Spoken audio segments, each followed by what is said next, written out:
ampuliriza Gasimbagane John buuza abantu bannaffe mwenna mbalamusiza batuwuliriza enkya leero nembebaza okutuwa obudde ne bannaffe abasimba sebo mukulu kibazo mbadde nzija nentunula ka WhatsApp group akamu naye nga bali ku debate naga nti naye KCC nga bagikubye nnyo erikyali ku zero kituufu nevayo ddi naye nga nti ebintu bino sibitegeera bulungi ekibazo oyo nabuuza baali bali ku board balina omulimu abo nembuuza ekibazo amanye ebintu bya KCC bizibu nnyo result omukulu oyo result tetukwatamu emipiira ena era it's a crisis without a doubt olita mpuliriza n'alowooza yabadde chairman sija sente I don't think balaza amatiimu ennaku zino gafuuse mazibu bwegaba tegaagala kooki gakuba bubi bwegaba baagala sente bakuba bubi n'abali ku boodi nabo ayingirako ennyingira yamancoolo neziyingira kyeyononere olwo mu lulimi lw'omupiira tukuyita kuba nnyumba bayinza okuba bakuba ennyumba gamazima gali nti without a doubt oli bw'aba muwagizi wa KCC nga gyali tayinza kugamba nti ebintu bitutambulira bulungi ekyo nakyo tulina okukinoonyereza nti n'abawagizi bogye bali sanga gwosinka ye muwagizi yekka ebintu byo tebitambula bulungi n'akamu it's a crisis era ndowooza bwe tunaatuukira Monday oli meya avuddeko obuzibu tankula boodi n'agoba abasajja bali bakoze biyinza okuba ebingi oba omuzimu ogwakwata FDC nayo gwajja n'eno si muzimu buzibu kitambo naye nga tujja kwekwatamu Charles buuza abantu abatuwuliriza abaagalwa ate okusinga nnyo ab'emyoyo emirungi Katonda w'amaanyi Katonda wa kisa musiima nkyayina obulamu kale aŋŋambye mbu Charles kubanga atambula na kabiriiti mbeera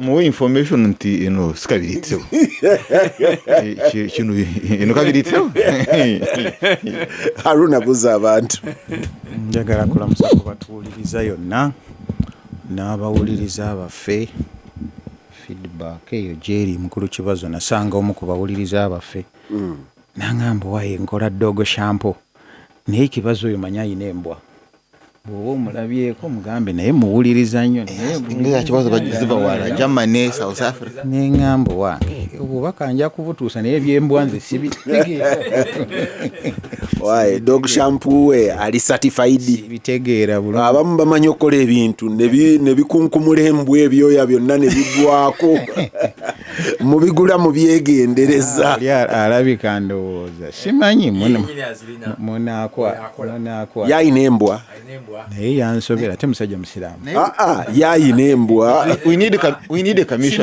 a commission of inquiry embwa ze nalabe wa kibazo manke yalinye ekyo okuwa amasanyalazi zino embwa gyoziriisa zebaka webasiriye nkima gye baakuba amasanyalazi baagikubira eri mubadde mugira wano ku nsonga nti Romushana yabagaye talina smartphone naye mulaba ku social media tava yabagamba mbu simanyi ye bwagenda mu sauna agenda na kabiriiti mutagenda mu meeting na smartphone bababega but it's a bigger picture y'abantu okubeera nti nga tuteekeddwa mu bulamu obw'okubeera nga tubeera mu fear abayina amaanyi balowooza bababega abanafu naffe tweraliikirira kakati ani ayina emirembe mukulu kibazo nze siinaamu kweraliikirira kati nze ombega ki omanyi bagamba nti abalala banka sente bagenda okujja nga bazibbye bagamba nti gwabbanga naye bwasula emiryango twebaka abo bonna babadde mu bintu ebyo abakozi ba gavumenti abakozi b'ebyambyone nga babayise bebasinga okutira ddala tebanywa chai mu hoteri, tebalya mmere mu hoteri, batambula n'enanka ne container. Terrible.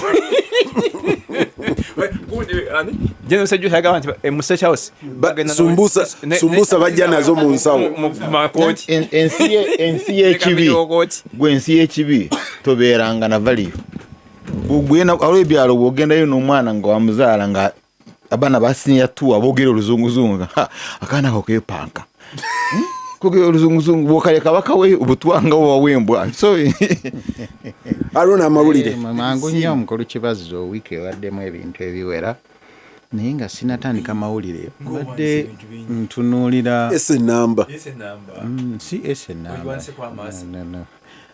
mwana wato amaasino teriimu ojja kukyewuunya kubanga ekyo kyo kimanyiddwa bw'owulira amaasi lwaki temubayita bapalasitayini naye mbadde ntunuulira mukulu kibazo ebbanga lyemaze nga ngola amawulire gaffe tegayinaamu ssanyu kakande ono yali orientation kakande gye yabalekera no across bw'okwata empapula z'amawulire toyina lw'olisoma ne bitandikira mu bibi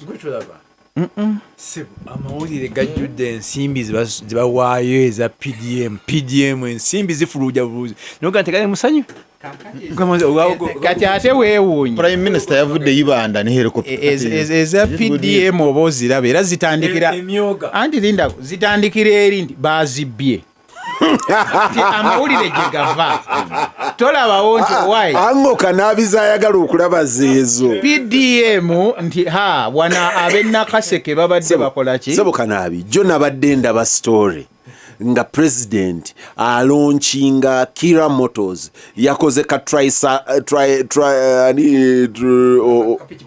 akapichipichi kabuno wa Hamasi bwe yabuusa obw'emipiira akemipiira esa Kira Motors baleeta omuvubuka wa senior 2 drop out ne bamwanjula ndoza yali innovation week era president ambuuza waayi gwe tyanze neesomesa nze kana kuba mu senior 2 yakolera abakira motors nanti n'akola n'abakira motors Kira Motors neetuwa esobola okuyirigatinga buli ssaawa liita 6 ne tuva ku kacupa era n'ogu bw'anaakuba katuuni kati omukulu tagenda mukuba n'akacupa ku nkofiira agenda mukuba nga kati ayirigatinga na pipe era yazikutte n'atambula ago si mawulire malungi onooba olya ate ag'embaga yakyabazinga agembaga yakyabazinga gayingidde mu story olyabaga nti wali atadde omusango mu kooti bwe lwaki osoma ya kooti waliwo ne banka yagana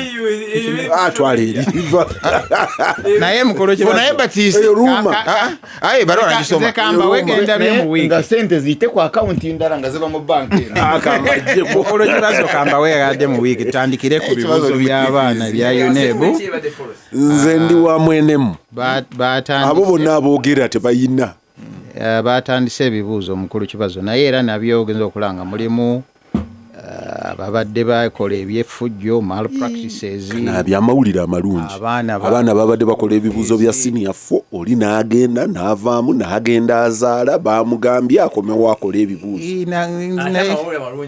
kuba mbadde nda UNEB naye bwe yabadde etuwa yatuwadde lukalala lw'ebyo ababadde bakwatiddwa nga bakoze eki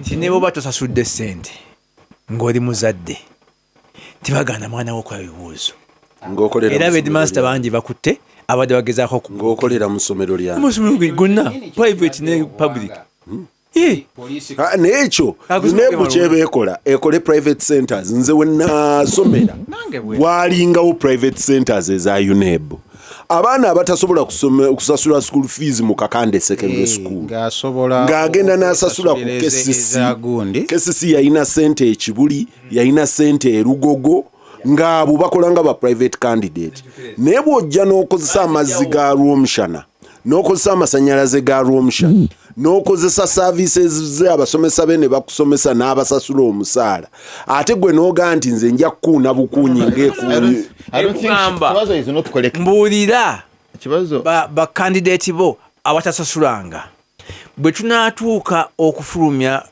results ebyabwe tujja kukola ki tubisigaze ekyo bakikola no but kibazo there is why you are incorrect John waliwo otali mutuufu kibazo nze ndirinzeeko n'amasomero waliwo eriri wano emaganjo baliyita Samuyiga Memorial College balina pass slips ne certificates ez'abaana abaakola nga box na box kakati bakola ne baga nti sijja bikimu kibazo ali mu management institute si kyekyo taliyo bakola research solutions ezo nze nsomeko nti bakibazo bazze n'amagezi how to manage abaana abalemereddwa fees Haruna naye tulina higher education management course jangu osome tetugaba byabwereere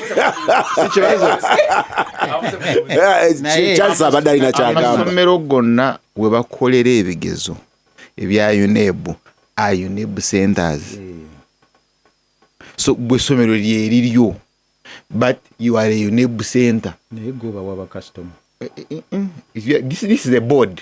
It's a state board. Teyina kubeera na customers. It's offering a service. Do you really want to go into that debate? Tusooke tumale kuba nja kunnyonnyola ne parameters. No. Parameters kuofunira mandate okubeera ne center ya UNEB. Emu kuze kugamba togenda kutuuzaawo omwana gw'otasomesezza.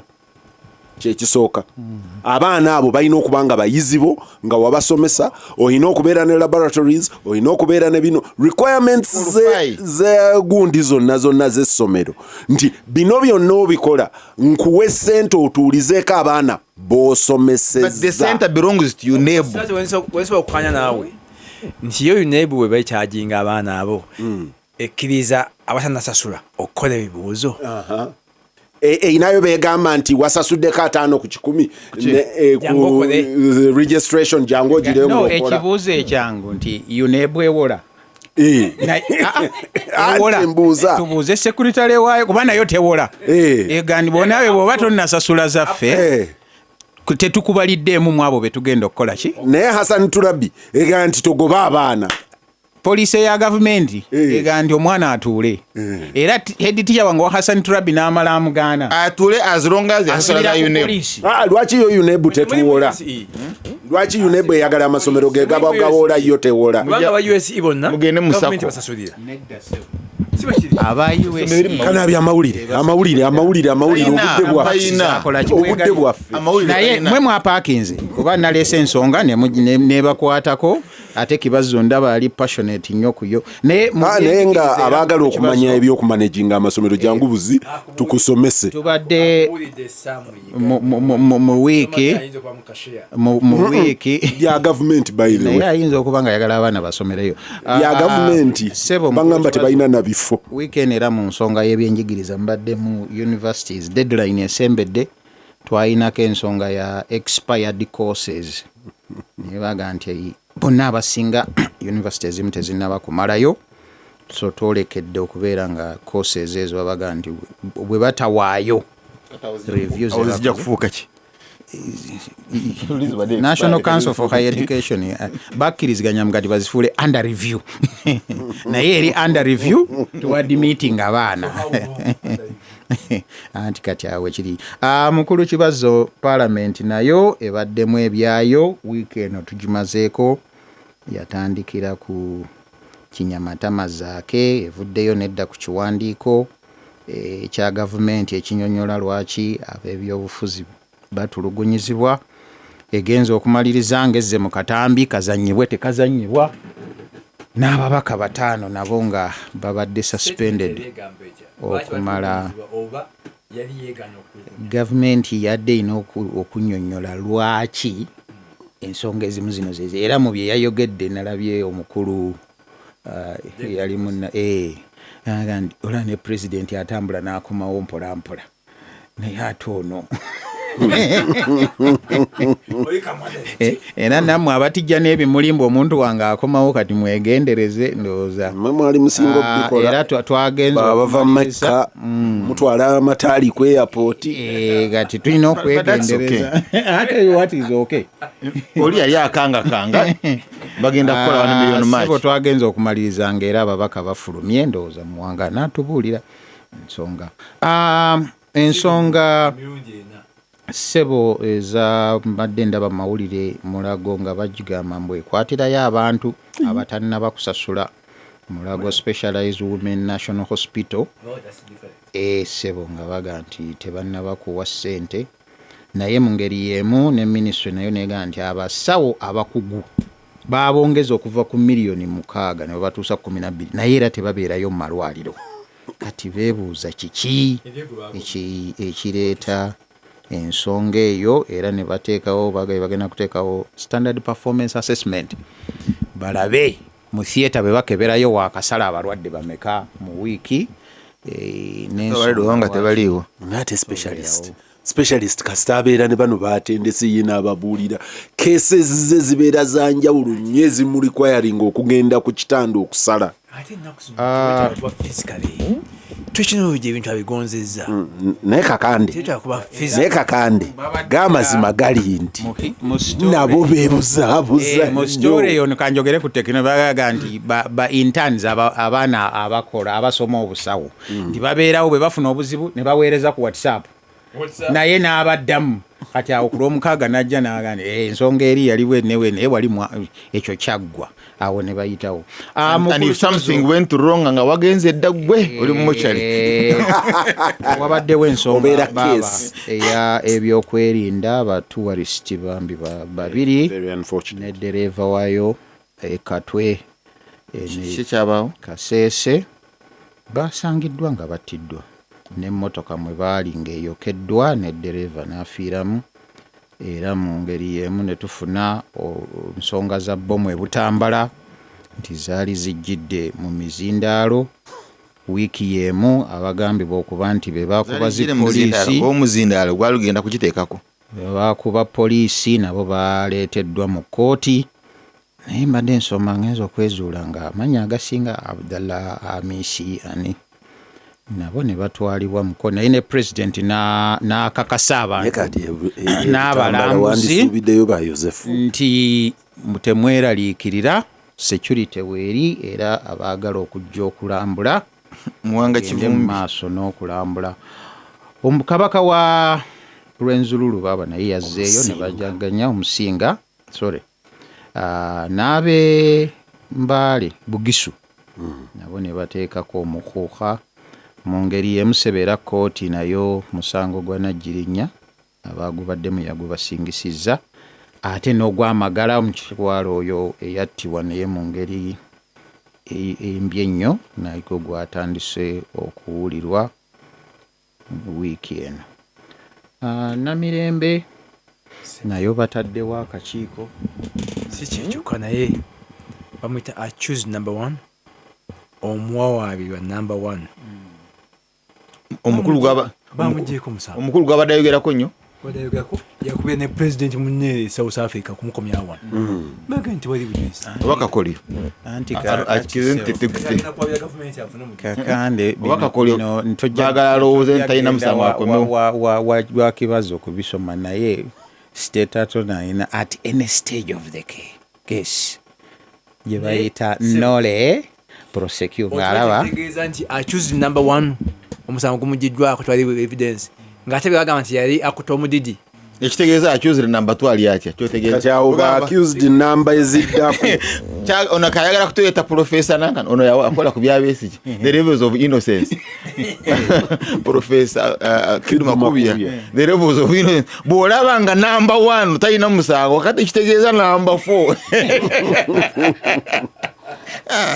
yesebo anti era omukwano gwange omugenzi yali adefininga right thinking members of society abategeera ninaga nti owa boda tomuleka wabbali kuba asobola okuvuga piki ye n'agituusa naye mukulu kibazo wiiki y'emu president era yafulumizza ba LDU abalala 1,400 bakawera bameka kati olirimu luli yafulumya kali kasanvu kakaaga naye bakolera wa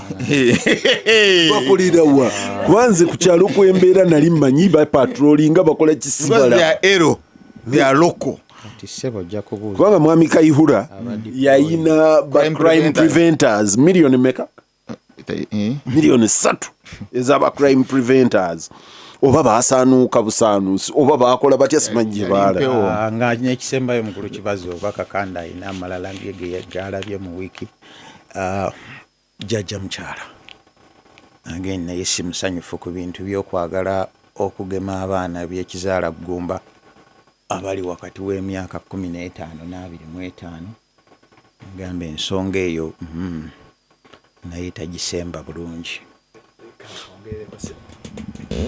Ensonga eyo enyibi omu ku bakungu ba Russia yagamba nti gavumenti ekola enteekateeka okulaba nga population obungi bw'abantu mu Russia budaabulinga by 2050.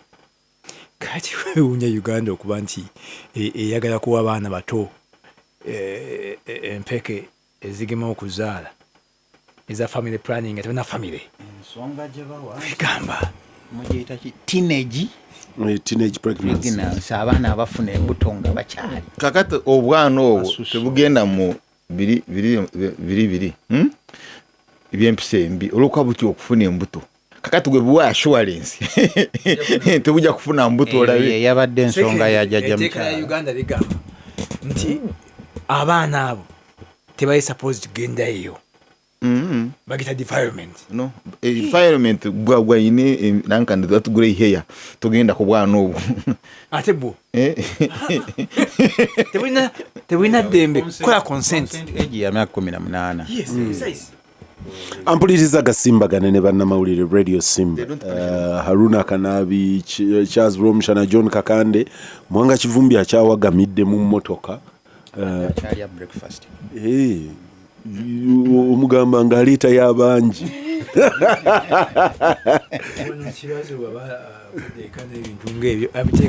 kyatereze kibazo nga bamutumye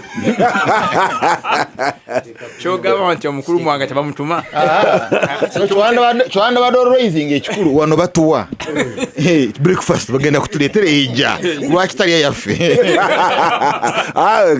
kandi agambye abantu bajja ne chapati mu kooti kati mwanga ayinza okuba yeeraliikirira wenjiridde siriiwo abaliwo batuwe kubanga ofisi namulaba akikola katuyambe.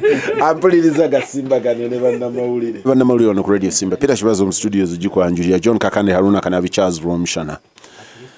John, yes parliament ya ngenda kudda ku parliament ne threat kuba tourists. One of our biggest businesses mu Uganda currently ereeta ensimbi eziva ebweru ziri sector bbiri, tourism n'abaana abali ku kyeyo mu diaspora, especially abantu bakirabanga ekyokusaaga mu Middle East. Abantu bakirabanga ekyokusaaga abaana abo abagenda abafuna $600, $500, $10. Eno economy kye bagikola tekyogerekeka kubanga inflows zaabwe ate bo enjawulo y'abaana abagenda America, Europe ne Western Europe bo basetolinga ne bafuna mortgages ne batandika okusasula ne batandika okulivinga obulamu bweri. America agenda nkiwonye sidda ona agenze kupakasa kati bano batuuka eri buli mwezi n'aweereza ne muzibba ne muzirya ne mukola mutya naye nga zikomawo at the end of the year or two n'akomawo. Abo ba impacting economy, but sector yokubiri ebadde tourism. The tourism sector mu Uganda kula kati threat eno omanyi nina gwe nadde njogera naye ndaga nti kibazo nti this happens all over the world once in a while ebeerayo eyo akabaddewo siga nti it's a continued nga konirwe yawamba ne give me your gut. Tujja kudda tugende mu parliament kati Mwanga amaze okulya breakfast atuuse. Olugambo lwa Kibazo Hasebo Kanabi yatugamba yatuwange ntokyalya breakfast okyalya breakfast motoka bye bakutumye okutuusa tebyatuuse n'ebyaffe nobirira tebannamutuma bamuwadde yiye naye we confirming nti bamutumye n'atulyako akyalina ne balance byadde bingi nnyo kakati so buli lwe bantuma ebyammwe mbituusa ddala omukulu ono byagala mbimanyi season tenabaawo nebaawo nze nekibazo tutera okukolako kati amahaba gakendeeze management nange nabaleeterako mukuba ekibazo of course ekyagudde mu national park kyanaku ate omukulu yennyini yatubuulidde nti kapa eyo babadde bazze for honeymoon. Yes, ebintu bibaawo naye weba mu nsi zaffe zino abanye bagawandise ndowooza mawulire gimwe gali bibaawo mu nsi ndala naye bwe ziba mu nsi zaffe impact si yeemu era nkakasa nti oba oli awo abasazizaamu okujja bayinza okuba nti bangi era bwe nali nkyali omukuŋŋaanya twafunanga obuzibu ku mawulire ag'ekika ekyo oliteekayo toliteekayo ofuna katinga abajaasi era sebo gye wakuŋŋaanya baagisonseka munda tebaakoma kugisonseka munda tebaagiwana kifaananyi nali very critical nenga nagenda okulaba ye monitor nga egiflashinze ku ngulu naye ne monitor naye yali mwegendereza n'ekifaananyi because n'abalaba ebifaananyi nakyo n'ekiteeka mu black and white ofuna okunyigirizibwa ku side bbiri ofuna okunyigirizibwa eri abali mu industry eyo UTB n'abalaba abaorganizinga naki nga tebajagala gira biraddeko ddala baga nti mutatta ne economy ate n'ofuna bano abasirikale abagamba nti mu exposing ADF terrorists nowekyo n'ebifaananyi bifulumye kati nobanga olina side bbiri zirina interest mu story naye nze ekyasinze okunkwatako ye statement ya president ne banne abali mu yokwerinda naga nti abakulu bano abajambula bano bajambula tubataddeko pressure nnyo e Congo nolwekyo bazze eno okutawaanya kati bw'obanga tosobola garantinga street eneeka then rolo yeri eriki golo yeriki ate by the way kyeva ku nti bano basse abalambuzi ne driver waabwe guide naye jjukira nti ate naku lumu bbiri zaali zakayita nga bookyezza emmotoka era bagambye okuba bati aba ADF bookeza emmotoka ey'obusuubuzi kitegeeza nti ne bakola ne ambush ne babakubira wansi munagana nga katawo ne bakuba amagye peacekeepers amagye anti abagende Congo amagye ga Museveni yes ninga baba Uganda ga amagye ga Museveni yes amagye ga Uganda yes ekyo kimala kakati yes under East African intervention force kakati kitegeeza akiri eggwanga nti bakubye awaluma bajja kusanyalaza ebyobusuubuzi wakati wa Uganda ne Congo bagenda kusanyalaza ebyobulambuzi nga bwokitegeeza ebireeta ensimbi ennyingi mu ggwanga nze nandisuubidde nti kibanga kati Isirairi ng'ebala ne Hamas bw'oba tosobola kulemesa ba Hamas kuba Tel Aviv intervention yo mu Hamas eba useless kubanga interest yandibadde nti eno mu Tel Aviv eriyo emirembe abantu beyagala bakyakala bakola ki naye babanga omusajja gw'osuula eri bomu naye ataakuba Tel Aviv then wanga ayozeza nayanika mu ttaka naye nandowoozeza nti ate ekira bigambo bya president banga yeewaanawaana John abasajja bawe the benefit of doubt aga nti onomu it's unfortunate naye onomu kati nze mbadde njagala nnyo okuwulira response okuva mu government response mu paaka seka so something esomero nankane ku border wono sekasi agogamba sekasi lulye those were tourists so siganti tourists bava wabweru bokka yes naye ekikulu point eri nti president atayogera nga balaata nti twachaddeko twabakyalidde Gasimbagane Romshana eddakiika emu 2 manye eno ye subject Romshana gyayagala n'eddakiika 2 nga wajja kulya obudde bwaffe bungi. By the way seetaaga nakujoogerako nnyo but bano babadde balambuzi. Yes. Kipresident kyakugamba kyagamba kyobalaba n'abo abatutte so question eri babadde balambuzi oba babadde berala naye nga bali mu bulambuzi. Kati waliwo omukyala mu America gwe bagamba nti yali mulambuzi ne bamukidnappinga naye ate ne bamukomyawo. You remember that lady? I remember. Okay. But the other larger issue eri babadde tebalina bukuumi.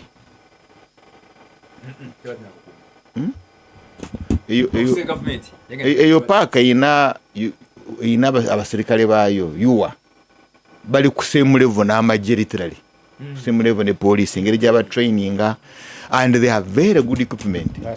Drones Chaz they train them well. Yes, Chaz. Chaz, I want to agree that bali trained gye bali naye nze nfunyeko opportunity okutambula mu paaka za wano mwetambulira byammwe ntambulamu na bigere mwetambulira byammwe abatiddawo nze natambulangawo na bigere katwe nga ngenda katungu mwetambulira byammwe kati bali babeerawo ne babalaba mu kuyingira ne bakola ki ne muvuga emmotoka zammwe muba ba private vehicles oba tour vehicles ne mugenda generally wabaddewo peaceful enough okubakkiriza okuyingira. Ekibazo lyolooza naye bajja kuwa tuwagayi mwagazaaki nze njagala kulaba mpologoma. So, and you see, security doesn't need to be close. Uganda bakukuuma kitegeeza nti oli alina okubeeraho nga bodyguard nga bw'olaba ba president. No, that park is secure. Kyentegeeza those viewers aba wildlife authority bagimonitoringa. Otherwise eyina ebizibu bingi including poachers. True. Ekirala n'amagye gamanyi nti abayeekera bagenda kuyingiramu oba bayitamu. So nawe gayinamu interest nga amagye. Siraba engeri gy'okuba ku luguudo olwo nga exit yo katwe exit yo eno n'okuba engeri gye bakubye n'ogenda now that's another element. Kyengamba that is also another element. Hata tenola n'engeri gye babakubye tebabakubye kya ambush ntoli abakubye ng'ayangwa adduka mangu akube mangu akole kyateekeyo dibudu more less like ngabe bakutte ate yasoseewo wa boda that's also another interesting thing. So baba kubye omulambo gumuguli wali omulala guli wali and then they burnt them.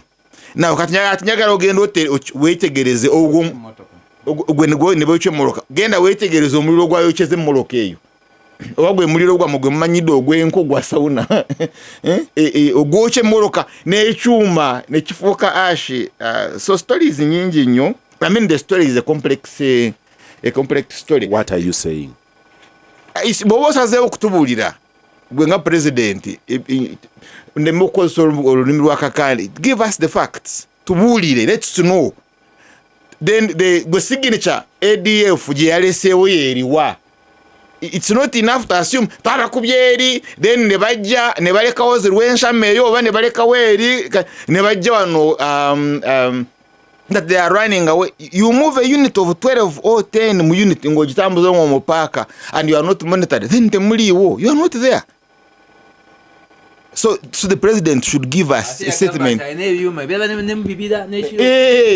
Skoije sikasuka ndozo leo biraba nga biraba n'abantu the hit signatures ina drones ina nyonyo ina chi, then these guys come and butcher people. Kat will not what statement is there was a gap. There will always be gaps. Mshana kambereko kusaidia stani.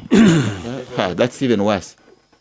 Kubanga president yagambye nti kino kyavudde ku lapses yakozeseza luzungu in our intelligence systems oba ne security naye lapse nadengezaako kitegeera buba butterfly kusumagira basumagiddemu ki era naga nti kati twatudde era nembagamba tumi ekyo kyabadde kikulu nnyo lapsi eyo yaweddewo okuva ku Mande kubanga nze entegeera yange ey'omulambuzi ava gy'ava nga yagala kujja kuba Queen Elizabeth ani kidepo nsiko ekimuleeta wano teringa ya New York ono mukulu muwanga gy'atera okugenda kuba yo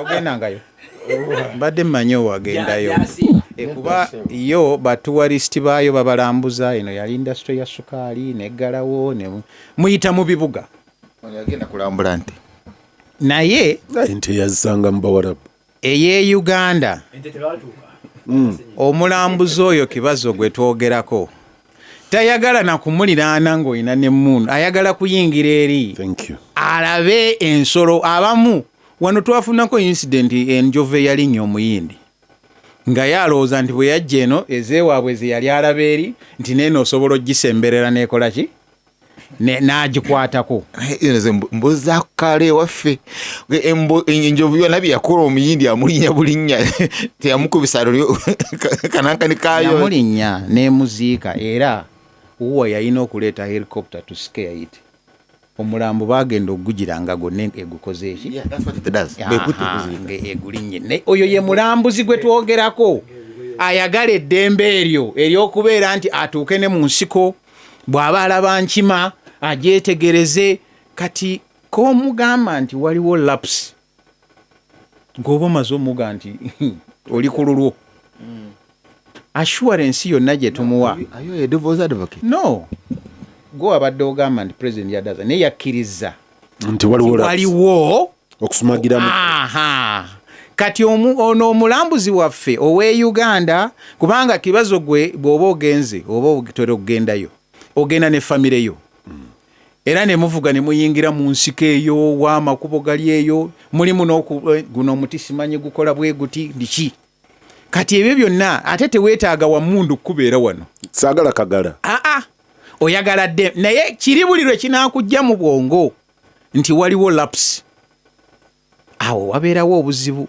nze ensonga yange enkulu mukulu kibazo mu bino byonna incidents zino zonna ze tubadde nayo communication strategy yaffe eriki ebigambo byaffe tubiwumba tutya wali John wakugambye challenge aina abali ku desk abaagala publishing a story alagene ADF mbinzibu tudiringa nayo aina abali mu business ya tourism abagana togeza kati nze bwembanga mbadde agent wo nga nkuweereza balambuzi nenkwata statement ya president wo Trivago nensazaamu wano yaga nti Mr. Kibazo these lapses have they been addressed onziramu ki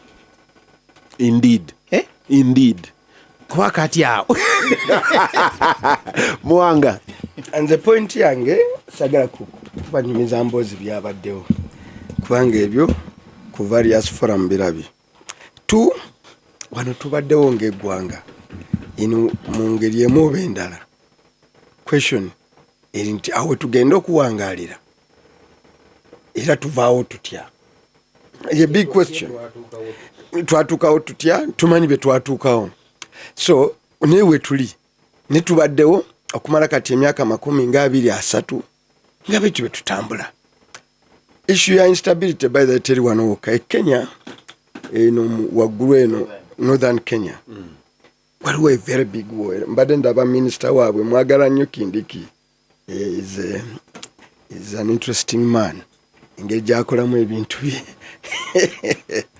is a good professor akola ebintu bye abiteeka mu katemba aweerera ddala kwanga minister naye naye adiringa with the same challenge kati amawanga gaffe gano amawejjere for long bano ba Museveni ba tradinga nnyo ebya ADF because bibiri trend mu global security era kati rumcha nawe ne bogenda nobako byokola ekyangu ennyo ekikolera abawano okumutuuma ki Islamic something.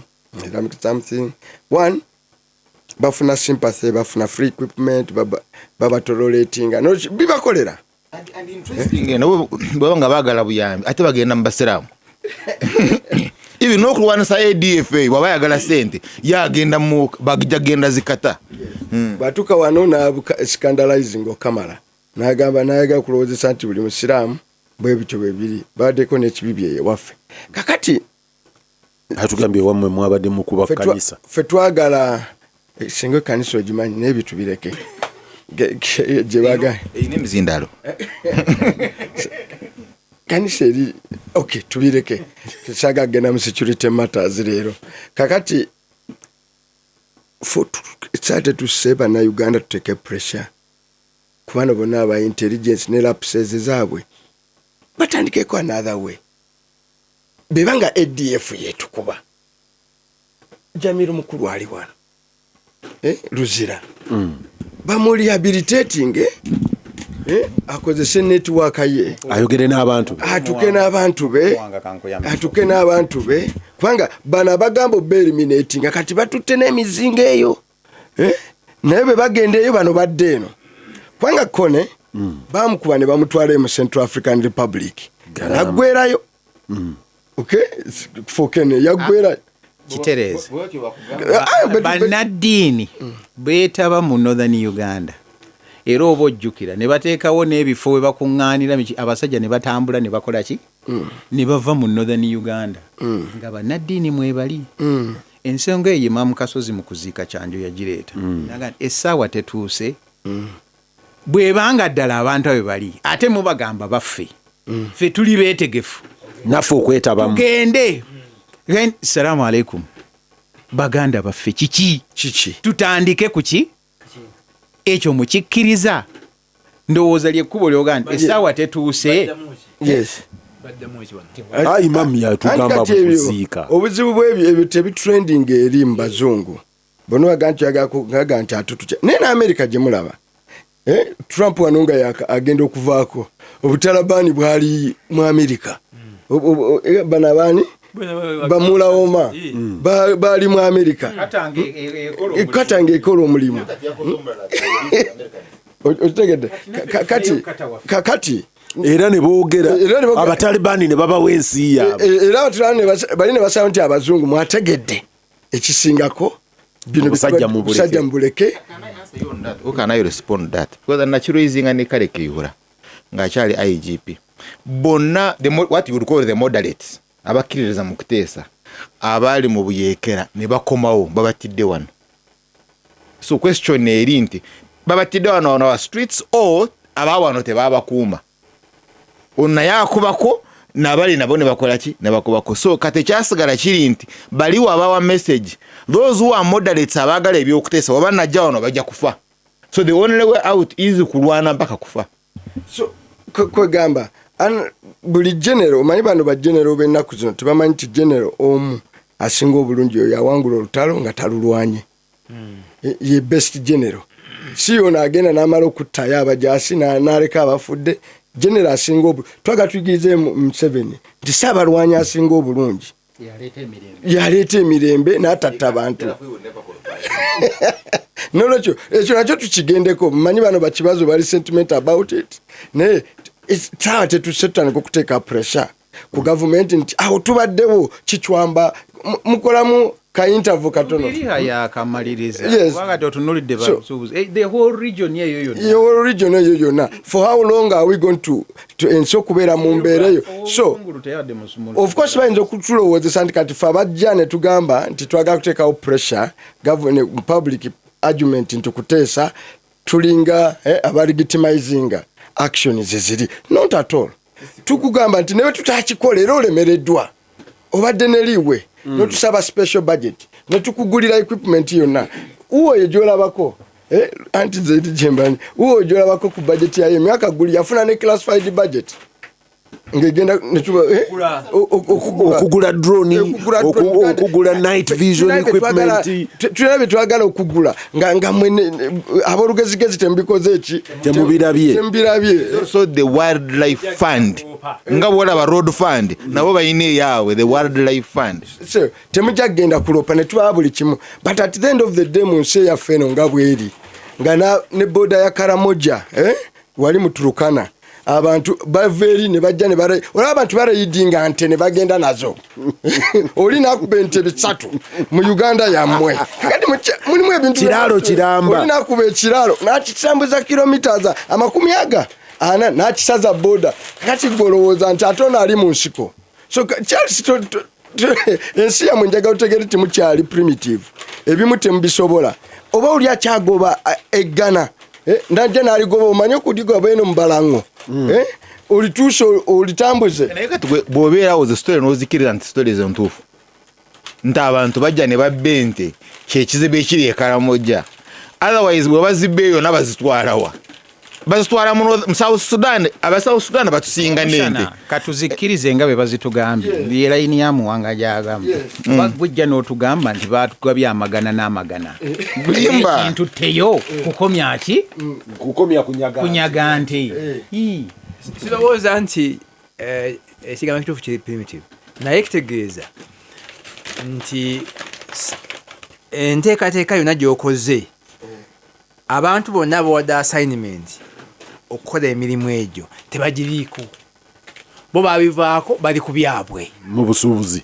yensonga lwaki abasajja bajja onakutegeeza okumpi ne Katwe ereke Katwe wano munda seri ku boda banga yaga nti bali ku boda ali kilomita ng'emu okuva mu boda nabayingira kwakonyo dulwe bakuba essomero bakuba essomero naye kakati ne bajja inside the country ng'olina ebyuma ebitangaza ekirooyera kuba ng'otambula bulungi n'agamba nti kati oyo gundi naye tabawo kakande ekyo nzikiriza kisobola okubeera kitegeeza nti abantu bo it is the response there is going to be a deal eyokuteeka cameras mu paaka mpuliriza Gasimbagane ne bannamawulire enkomawo Mwanga tujja wammwe mu palamenti wakoleeza nabe mu palamenti nga kati yagala kyogera kati tugende mu maaso kibazo kati alina interest zemani mu kizimbe ekyo olwokuba so mu kizimbe siinamu interest kati flaga yabadde omusajja bamusigira n'agenda kyankalanya ebintu kati noono nanjikifo bwe yakomawo n'ayongeramu mulimu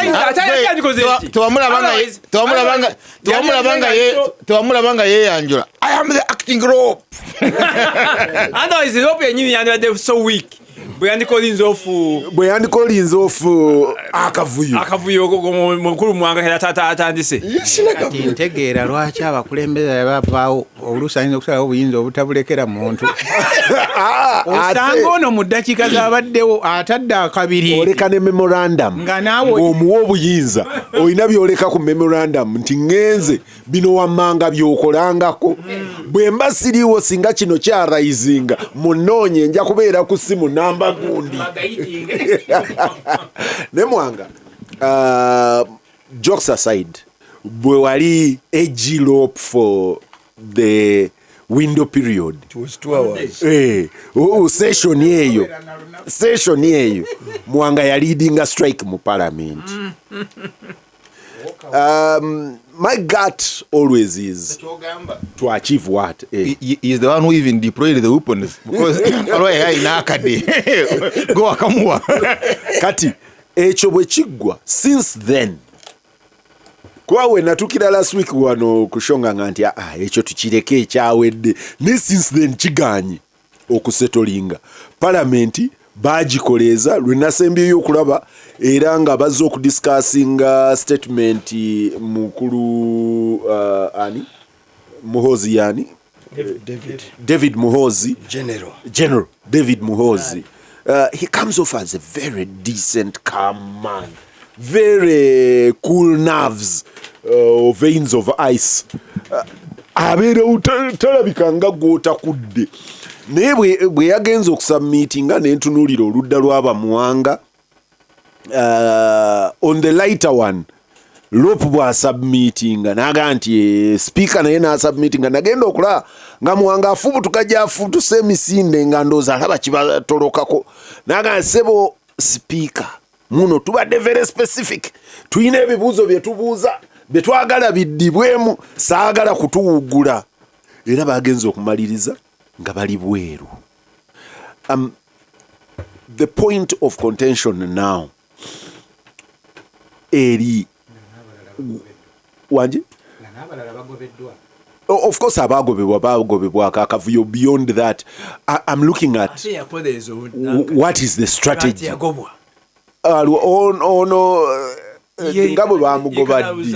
nga bwe bamugobaddi okuva ku mirembe gya popular resistance bw'amala okuwaga eno n'awaga nga kemabega bw'ati ng'awomuzinga neka kati gwe okusuubira nti buli kiseera Luka Modric anaateeba goolo oba tomanyi namba ye mu mupiira wabaawo abateebi wabaawo ba defender okujjako KCC wabaawo ba midfield ate mbadde manyi oli sports person Johnny amapesa nzenga yina wano sebo ngoba n'okugoba kati nga gwe sports person omanyi nti bw'obeera midfielder mupiira gukwasa bateebi ate bumala ogubakwata ate naawe oyingira bokisi odaye mu kifo kyo n'olinda emirala luba lumu na lumu nnyo nga kyetaagisa sebo ne goalkeeper ateeba tekona nange kaŋŋende ne goalkeeper ajja n'ateeba kaŋŋende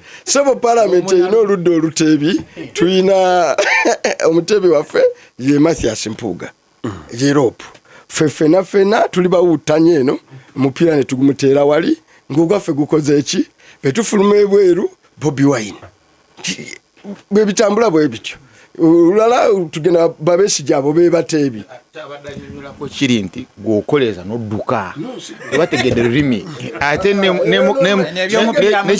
leka muwanga ayogere ate bakukubira aweeru ne togikwatako nalwo sitiri wakola ekyo togikwatako bangoba kyovula mulagambye nti leero abitaputa bubi naye onomanye ensonga ze tulizogerako olundi ekizibu interpretation ye y'ensonga nema negenda maaso kakati one Peter njagala tuddeyo tumale wajje tuva kansoke neyogereko nze ng'omu muwanga kivu bwe tubeera mu public life abantu batatutegeera olwokuba tuli mu crowd y'abantu 5 notamanya nti kanaabi ono mu bino kyeki dirwenje okulaba kanaabi omutuufu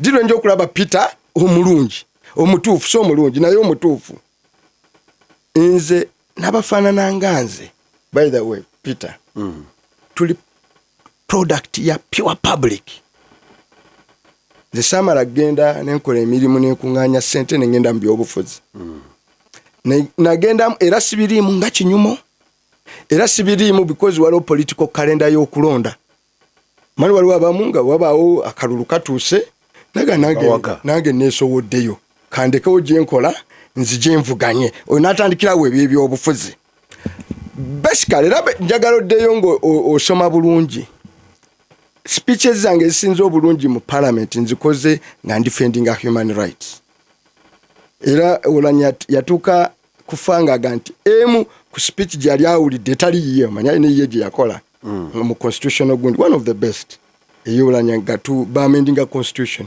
nga kyali olanya nekati sijja mwogerako bire yafa sijja mwogerako yasanga ngamba nti speech gye yakasinga okuwulira nga yali spot on nga yali nnungi nnyo yagiwulira njiwa mu public order management debate kati zino ensonga zituli ku mutima titubyogerako nga lukwakwayo nti oba twasanze nedda kati tubaddewo Peter okuva President Museveni yasalawo very deliberately tutugende mu byofuzi ebyokuvuganya obwakasobeza ne buyingirawo yasalawo okuvuganya nga ayambala engatte ziriko emisumaali at basic level yagamba tugende mu kisaawe ye najja n'engatto ze najja n'emisumaali gye egyamuleeta mu buyinza na bino mbireeseemu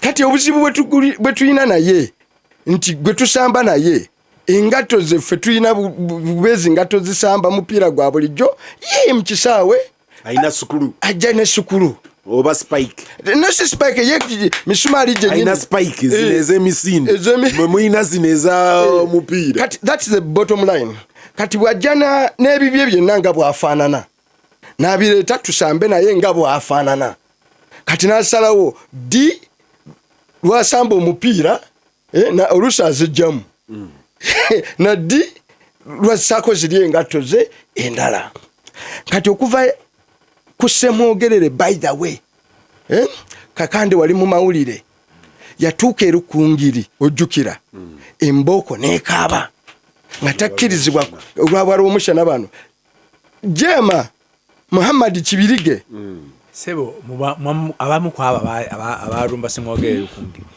mwali munno omusasi waffe owerukungiri naye nga afuse kada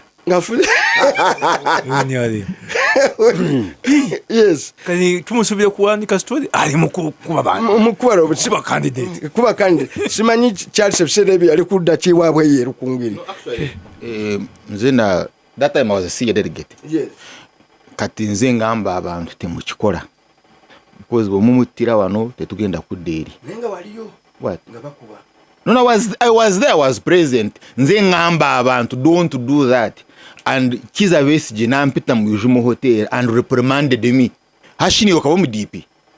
In other words, eriyo kumukuba in NRA was faith. Kakati tutandikira kusemo and that's what we now need to address. Goraba abantu nga bakola ebintu gwe nolowooza they are conscious. No.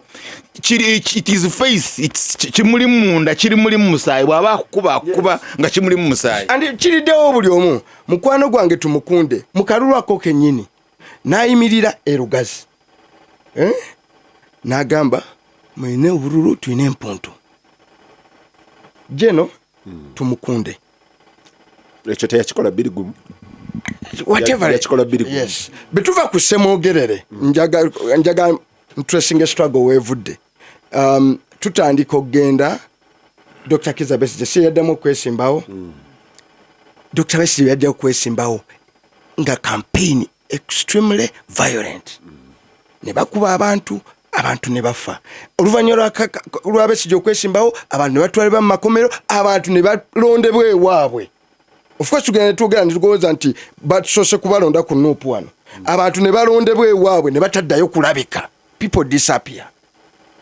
netugenda mu maaso simaiko olwetwala bakoza butale yes boyogera ne Nicholas Opio yes tuina we twatuula ne Nicholas Opio mu 2000 of the group we sat with there are only 2 survivors Nicholas Opio nange owokusatu ye yawona buwonyi nti teyagenda kwolwo naye bonna abasajja abaalimu unfortunately bonna baali basajja basigida bonna bali basiraamu bonna wawonawo Nicholas Opio nange nze kubanga mwetemwali kapita nze mbabulira ngandi shadow I mean I don't know but ngandi I shadow know that minister all wa of them were Interaffairs Muslims. mbadde mbatwala awo kakoza mutale simanyi nja kukuja ne batukolera ekibiina bakiyita kakoza mutale action plan Kalangala action plan oyo ngo official amuvinga ku nguudo ng'akuba mbuko nakubuza ng'atula wali ku Bombo Road oyo natukwata mu ruutu nakyala yewu twali wano nga mukwano gwange sagala kugamba Jeno Katumba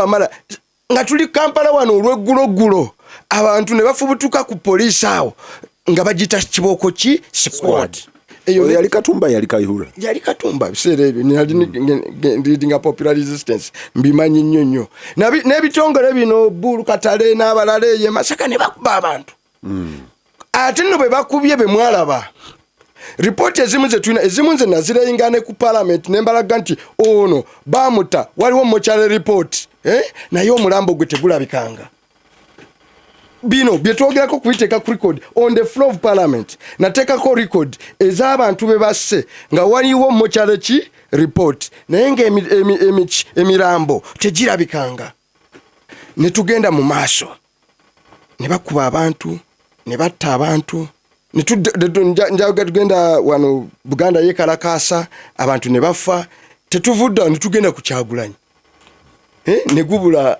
omuki omukombi so ne batandika okukwata abaana tukyatwogera ku baana abamu naga nti gundi yabola tetumanyi yagendawa bayiza bano beturipotingako bwe b'omukisa jjukira nze mu constituency yange baazikamu abantu 8 mu kiseera kyekimu abamu nga babakubye masasi 25 waliwo omuvuka gwe bayita Sendagire ye bamukubira masasi yali agenze kuwandegera ku polisi nga yambadde saati emyufu okitegedde naye nga agenze kulaba munne gwe bakwatidde olwa boda ye omupoliisi amulaba mu saati emyufu n'amukuba ate Sendagire nga amuzaala kitaawe Butambala muganda wa Haji Kigongo. This is how the battle is. Twamuzika wali Bugundi Bugobango ambulance yange yatwala omulambo era Sendagire anti amanya Bugobango Bugobango kali netutukano so netukola faith Peter nga batukubye betutyo so katuga nti katukole ebiri civil katugende mu kooti impunity eno tugirope mu kooti byonna mbaddeyo oyaganya okunsaitingira mubiri naye ebirwaki tobyogerako netugenda ebiri nti akati ndidinga bwe kalakaso biki netugenda mu kooti netwewombeeka constitutional court ne ruling nti obuyinza buno police bwekozesa to prohibit tebuyina erina buyinza to regulate ne balikoleteka Public Order Management Act again nga bakomezaawo obuyinza bwe bumu ne tuddayo mu kooti era ne tubulopa era omusango ne tugusinga Peter abasajja tebakomye okwo mbeera yemu yogera Olivia Rutaya ne batandika okukwata ba civilian babatwala mu court martial babatwala buki ne ba abuse nga buli kyomanyi kya buntu bulamu naye nga kakati waliwo kye bayita parliament abantu 15 ebikiikirira banna Uganda bambala amasuuti basibe ttayi ne boogera oluzungu nga government kyakola parliament eyo buli ebibaawo ng'ejja ebirationalizinga ebawaayo statement nga gyewabi ya David Muhoozi nga ddala amazima bw'oba oli Munnayuganda nga bakutirako omuntu we ogamba bugambi nti Mungu yatuwa era yalitujjako time etukanoga nti naye tetusobola kukolawo kyanjawulo siga nti kuno Kyagulanyi bamukute so olitagamba nti lwe bakute ku Kyagulanyi lwetwakoze eki lwetwavuddeyo sijjukira mirundi emeka naleeta motion za police brutality actually Taibu yakoze bulungi n'alaga nti parliament by the way that was a very bad for government kitegeeza consistently eddembe ly'obuntu mu Uganda emirundi gyonna speaker gye yasomye libeera lyemulugunyizibwako kati netugaye kimala time etuuka ng'abakulembeze nga mulina okusimba ekkuuli ne mugamba tunalaba abantu bameka nze n'amala ogenda nikiseka kibeerebwako nze gyenzikiriza eyo tukkiriza mu bintu bisatu tukkiriza kambyoge mu luzungu mbize mu Luganda sibagamba buli omu start where you are tandikirawo okola ki woli use what you have kozesa kyokola ki kyolinawo kati nze kyenyina privilege yange ya parliament era wendi sikyagenda mu wino neka kati wano mmwe ate nina omukisa ngaabo abamu abakola impunity kati ne bukeere nca mumbere bamwezezaako okay ne president yabadde yeeyo but yakikiridwa wabaddeyo vice president naye yatambuya naye mu helicopter okudayo okola ki nga tebaagala ayite ku kkubo not by choice nga tebaagala ayite ku kkubo naye kati mumbere yabadde privilege naye kakati oyaga tugamba nti bozizaayo mumbere n'agenda eggwanga abaife kasese biwedde abantu bewayambula emisana biwedde Peter nagenda apa nga ndi shadow minister nga ndizinze committee ya gundi nindaba abantu mwapa bibayiseemu feno wano mu central region olwokwa tulina amawulire manya abantu bakikomplainingako n'omudomo guno gwe tubeerako ku maradio kuno tweyogerako mangu ne twerwonako mangu naye my friend waggulu eyo abalina obuyinza babuzaawo abantu ng'enseno tekuli agamba bottom line gambye start where you are use what you have do all you can ate sustain the endeavor kati time etuuse political class ya wano tugiteeke nayo mukaguli everybody from a speaker to whoever ayambala esuuti tugamba nti kino tugenda kukikomya era tewaliwo mukisa gonna we batugenda kwekyusiza era tugenda kuddayo tupressinga ensonga eno kubanga for how long eggwanga erigenda okubeerawo nga buli kiseera batta abantu gwe Peter oli wa mukisa ffe gye tutambulira eyo olw'eggulo oluusi olaba abantu abajja ne bansanga wano nga nva ku radio abamu abo baana baani bakitaabwe abattibwa there is a family I've cared for sijja gikubuulira nga kitaabwe bampiraawo masasaawo I've taken great care sijja gikubuulira to educate abaana Gasimbagane ne bannamawulire really nga ne bagayi bajjali ne bambala amasuuti ne twogera oluzungu ne bakolayo statement emu ebiggwa nzikiriza saagala kuteesa naye njagala kumanya Muwanga kubanga mbale njagala awunzike wano move ki end game start where you are with what you have kati walking out ne kugundi are you making a statement or? First of all kati golina musiraamu obusiraamu bugamba nti olaba ekibi kozesa emirundi 3 kyogereko kisitulewo kiyinza okubanga eyo imaani tetunagifuna naye kyala kyetugamba kyogereko kati okwogerako kati nekyalapita kankamaliriza kano kwandaba kidebate eyo mu social media bye bya bulijjo member parliament yoina options 5 one okuteeka ekiteeso kyange mu ddiiro ne bakidiscussingako ne bakiteeka ku kalulu ne kiyitamu ne ŋŋamba bampangudde ne nyambala essuuti yange ne baleeta itemu endala ekyokubiri bempulira nga ekyo mukikoze with impunity temukikola mwoyo mulungi kwega nti nange nja kwekalamamu leero nveemuko mu palamenti muno nga siyombye naawe ngende n'ebweru eri nkayane ne bannayuganda abalala mbabulye nti nammwe abatuula wano temuli benkanya twekubireko eki endulu mu broader society awo tubadde ekyokusatu kwega nti kino kisusse bino namwe nga mulinyigiriza abantu nange mwagala okunsafuketinga namwe temujja kuteesa awo n'obeerawo ne bibiri palamenti ku lunaku basobola ojja adijaninga ngobe kyali kibaddewo oba ab'amaanyi baleeta abawonvu n'abampi ne bakutoolawo bw'oba ekyo tokisobodde ekirala kola kyaziritwawula bino tebigasa tebiina makulu ketikisaga kubeera wano nange ffenna tufune common culpability ensi yonna egambe nange namwe mwali part of government ku kiseera ekyo so kati mbuulira ku options ze tuyina senga gwe n'abatuuliriza obadde omu kuffe bino bye tukola si bye wandikoze ampuliriza Gasimbagane ne bannamawulire John owuliriza Muwanga oba nkuwe nga lw'omushana amaze oyo omusana yabasembayo owuliriza Muwanga of course the lighter one nali ngoberera session eno eyasembayo omulundi guno nga eriyo omubaka simanyi either ava mu West Nile oba mu Acholi not Acholi either Lango or West Nile he's an abdicated priest of the Catholic Church ekimu ku bye raising kyali seemingly right Muwanga badde ayogera kwapa ngaga nti bannange nti bwe muba mukuba enduulu nti ffenna naffe mutu reflecting ku list eno ye yalabika nga accusing Muwanga okupresenting abantu ab'oludda olumu naye at an interpretative level yali agamba nti owayi bino weebiri mu ggwanga lyonna yaga nti ku list eno naffe tuyina abantu gye bali babanyigiriza ate yali ku side ya state ya government naye ye mu presentation ye omusosoloti yali agamba mwe presentinze nga ba Central Region Baganda bantu bamwe be presentinze ne mutugatteko naffe ewaffe sijjukira yabadde wapachi yabadde wao ne waffe eriyo kati bwe yatudde wansi we nabadde ne ngamba nti does he know actually what he has said?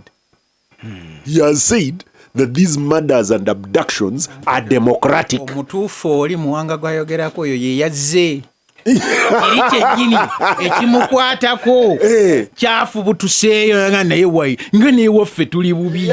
First of all wabadde strategy bbiri mu parliament mu debate eyo it shall use the disease y'abeeriti bakuno nze I've dealt with this okuva lwe naba mu ssomero kyovulaba mbamanyi how they think naddala generation y'abamawu bano balw'omushana balemera nnyo mu tribalism buli kiseera balowooza nti omuntu wa wano kaasituka n'apanyuyalinga cause ekyangu ennyo kumuyita muganda ekizibu ekiri mutukanga kati ekizibu kiva kukuwe muwanga Kivumbi tonkanga otherwise nze naawe uyaoke naye kasitonkanga ono muganda ono kayoyagala kasitula nti ono muganda ono naye golina okwegendereza eyo challenge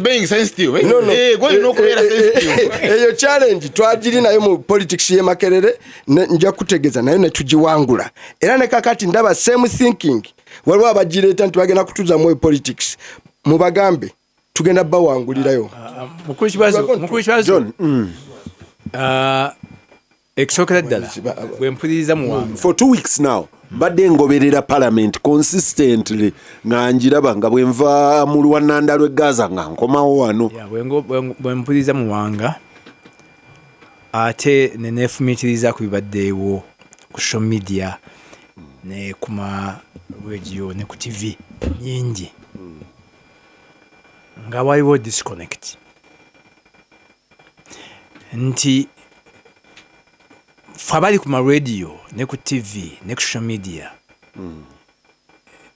focus ebadde ki nti ababaka bali mu katemba onfuna ye message ewa nti kati ababaka bali mu bintu biri trivial bali mu katemba bali mu kimuki naye of course along the way owuliriza muwanga olaba nti fundamental issues just before you get to the fundamentals and njagala kwebaza Taebwa deputy speaker at some point mweyo session kweyo gye nalaba emu ku zo it had deliberately been brought to a trivial level nga abantu bamanyi okusaagirira yani prime minister Nabbanja but she can be very street smart yajja n'asaagirirawo nze ate ono mpuga mukwano gwange ffe twemanyi era tutula ffenna mu meeting bino byayogera kati ne bali abeeri ne baddamu ne lufuuka lwali omuntu asanga debate awo buli lwe tuba twogera ku zino temporary media radio TV ani woogisanga ogati bano bali mu byakubalaata era speaker Taebwa bwe mbeera nga nze manager wa regime omuyita tu disciplinary room n'omugamba sebo otulazaawa kubanga ye yakolinga back debate to order. We are going to lose the debate into the ugly and beautiful debate tukomewo ku mulaka kubanga alina obuvunanyizibwa okuba nti institution esigala nga erina integrity yayo omwebaziza omu exposing naye ng'ekikulu kiri he did very well, but if I'm a regime functionary he was not super. Unfortunately nzikanya nibampi nti issues zino zigenze ebbanga ddene ebizibu ebyo bikwata abantu okwatulugunya okutyobola eddembe mu bintu bingi. Either way. And John, interestingly, abantu babatunuulira nti ziri political. But this week, na interfacing n'omuntu nga bamubbyeko ssente bubbi. Nti kakande bamubbyeko $1,000. Bwe yagenda okwogera nange, ng'omanyi kyanoonya, njagala bano abasajja.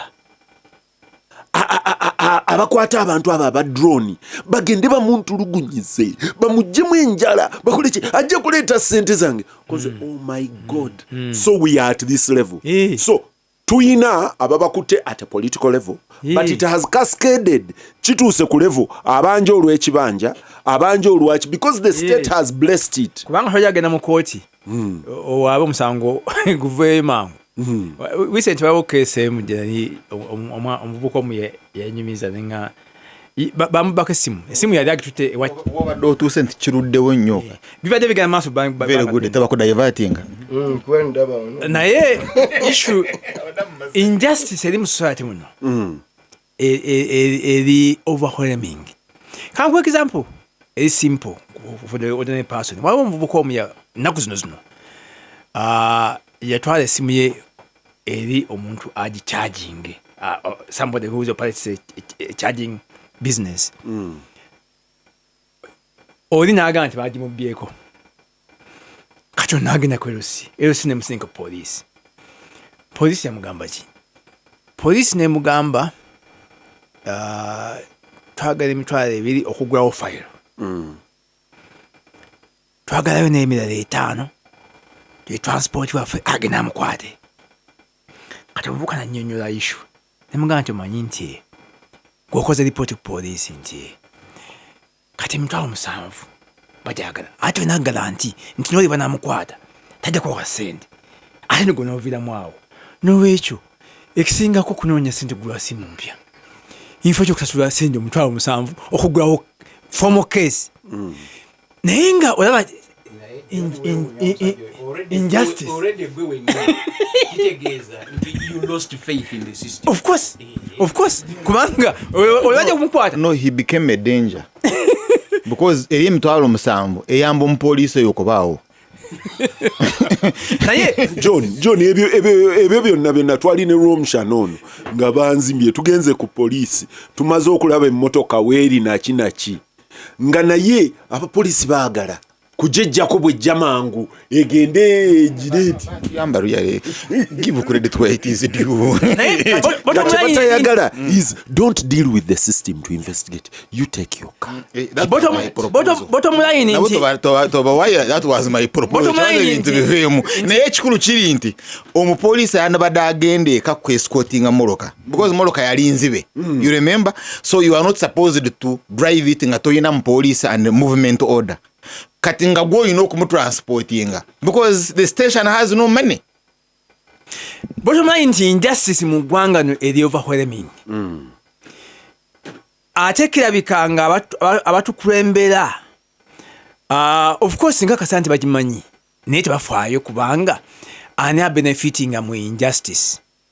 Kwe tulina okwebuuza ani abenefiting mu injustice. Emu eri political, therefore it's having a regime. Endala eri economic, era eyamba abo abalina access to power. Nolwekyo si problem gye badressinga. Kati bali mupi bagezaako okuddayo issue eyo. Unfortunately, society naffe abali ku mizindaalo ebbanga esinga tetuyamba ku struggle ya ku fighting injustice. Waba tubifuula nti bali mu katemba waba gunja ko bwati nanka ni parliament omwezi guno tera kyekoze kiki okya problem ntindo tulina ndoozi omulimu munene ne ba MP n'omulimu munene nti wao kozi yabwe nungi naye ate balina okukola ekisingawo okunnyonnyola eri eggwanga ekigenda mu maaso. Nandi basubidde nti bava mu parliament bandigenze ku social media airwaves naki okunnyonnyola kiki kyennyini kibaliko. Secondly, oyogere ku faza of course regime succeedinze nti buli group eginalolinze abasiraamu babakwata omukatoliki n'agamba ebe basiraamu abo babeka bali mu DF kati omusambu akomplaining nga naye abantu bafa babatta naga nti waya abasiraamu abo banotwagendako kati okutuuka awo omukatoliki bamubyeko ettaka naye wategeera nti waliwo injustice nti ffenna batutwala kati bwe mulaba ng'ali muki when I was at DC Paderi bawandiika story which was not correct nti nakuba chairman wa LC5 emboko it was absolutely false. Kati nze njagala kukyegana bwe ntuuka wano Romshan tubisomere aliyo okubabaasa twabisomye gwo basobola kati ninga kikati kino negane ejo njagala okukyeganira aye nasanga boogera birala we aboni olukubabaasa okay kale katuberekerawo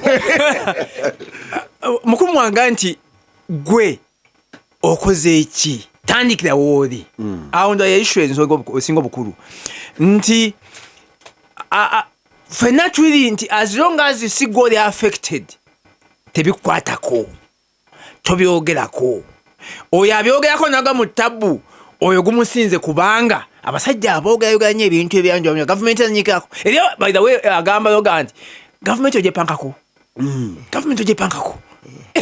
Awo nayo is a big Gasimbagane ne bannamawulire nkomawo ngenda mbirango naye omanyi wiiki eno omukulu Henry Chemba yafudde.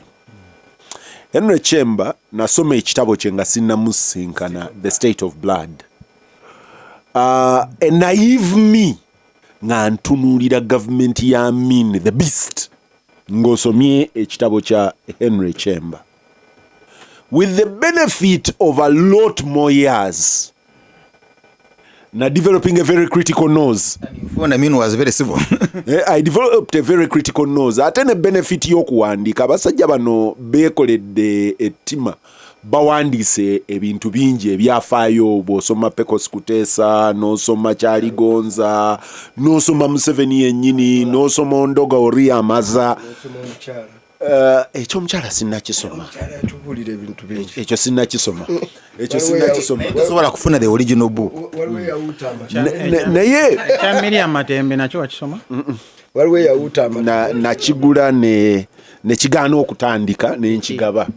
Omubuusabuusa? Nakigula ne kigaana okutandika n'enkita. Kati naye mu kugatta byonna nafuna omukisa okuddamu okusinkana Henry Chemba ku Pandenta awo ku Buganda Road, ndooza yali mutabani we. Ne tusinkanawo enfunda nnyingi ne mubuuza mukulu Chemba, would you, if you had an opportunity, would you review your book? State of Blood n'ogigaziya n'ogattako emyaka emirala. Nanga nti mwana wange ndi musajja mukulu nkaddiye. Kwolwo nali ngenze kunzijanjaba linnyo. Ne tunyumya nnyo nanga nkaddiye.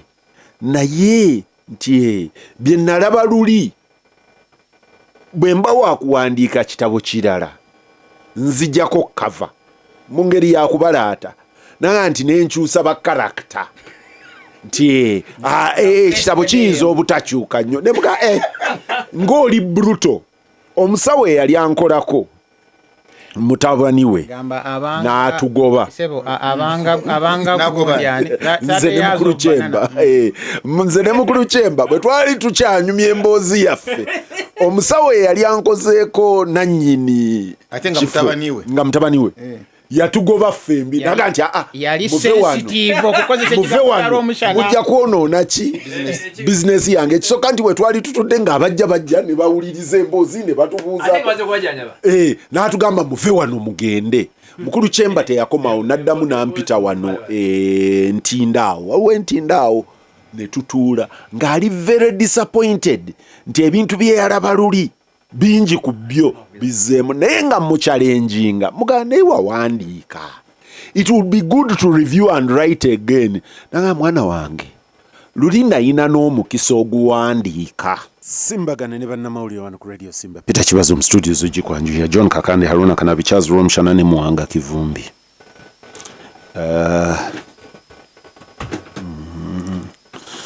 Okay. Musazi mpereza message ku kya Henry Chemba message njirabye. Aga nti ba Chemba bakyawa bukyaya Amini lwa bizibu by'abakyala. But well Henry Chemba yagenze. Henry Chemba yagenze yawandiika ebibye ne bana abalala bawandiise ebyabwe. Haruna wetuli Muwanga akuga nti we've hit a deadlock. Prime Minister mukyala Nabbanja that's very dangerous. It's a rock and it is dead. bwe yatuuka ye mukyala Nabbanja yaga nti twatandise 2026 ti bano balina okwepresentinga mu maaso g'abantu bajje mu bantu ye in her perspective alaba bululu bwatuuse. No, she doesn't seem to see the problem. Haruna omanyi bw'obeera busi mu system tomanya bigenda mu maaso. Waliwo omuvubuka omu yali very staunch UPC activist, youth winger. Gavumenti yoba tebagijjako ng'ali mukono mu t-shirt ya UPC naye nga believing nti the government can be toppled kubanga yeye akimanyi nti eri so invincible. Bw'obuli awo ne mukyala Nabbanja tamanyi bigenda mu maaso. nalabyeko akantu kabadde ka NTV mukulu Loopo alina statement gye yakoze togiddamu anti kye ŋŋamba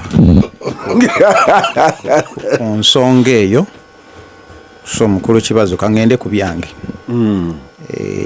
esiggaleyo eyo naye njagala kwebaza Muwanga ate nyongera omusaba kubanga anyambye ebbanga nange eriyise ewiiki eyo yonna ng'ensonga sigitegeera bulungi naye ng'erudda eri ngoberera bye mmanye bya bulijjo nti buli lwabaawo ensonga gavumenti gye baagala ennyonnyole efunawo kye yeekwasa ne mudda mu by'okusaaga ne kiki ne bayambibwa nti ne bannaffe abamu kaakati kati mba neetunulamu bannamawulire bannaffe nti oluusi tebatunulira ku beyond ebizze ebyokusaaga nti kino lwaki kizze muntu ajja n'aleekaanira mu paalamenti tufulumye twala ekyo ne kiggwa ne mudda olwokubiri naye ne consistency nayo nja kugibeebaza ababaka ba opposition nti eventually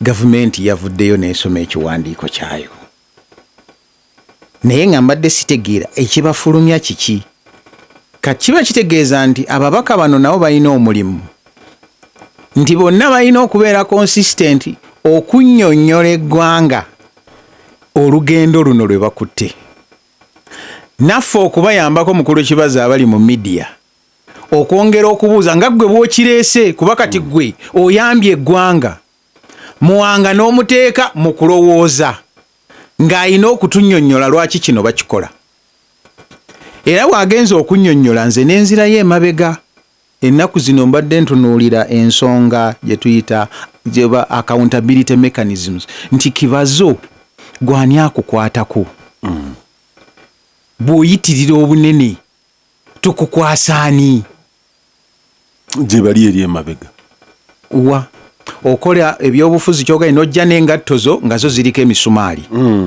naye ng'electoral commission gwe twandikukwasiza bwe tumuga nti wayi reefu bwaddene fuwa omusajja akoze eki atulinye emisumaali oba gundi ateebayo offside tugenda okulanga effirimbi ate ofuwa ogizza munda tekola ki teyatuka ekyo n'okissa wali n'okwata ekkooti n'odduka emisinde n'okaaba tuyina wano mu constitution yaffe mugiyita ki the right of habeas corpus is inviolable yani gwe nawulidde ndowooza Nabbanja oba ye yabadde ajogerako kiwulira yagamba nti musobola to invoke the writ of habeas corpus konze naye ayiza olulatini kaakati n'ogenda omulamuzi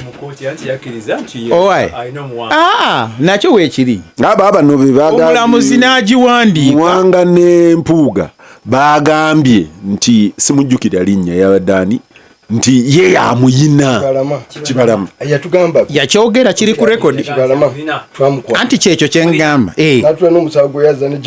kaakati oyo afaanana ng'oliwage nti tuddeyo ku debate tamanyi ki kyayogerako kaakati habeas corpus n'ogifuna naye n'omulamuzi n'akuba looyo akaama nti will you serve the order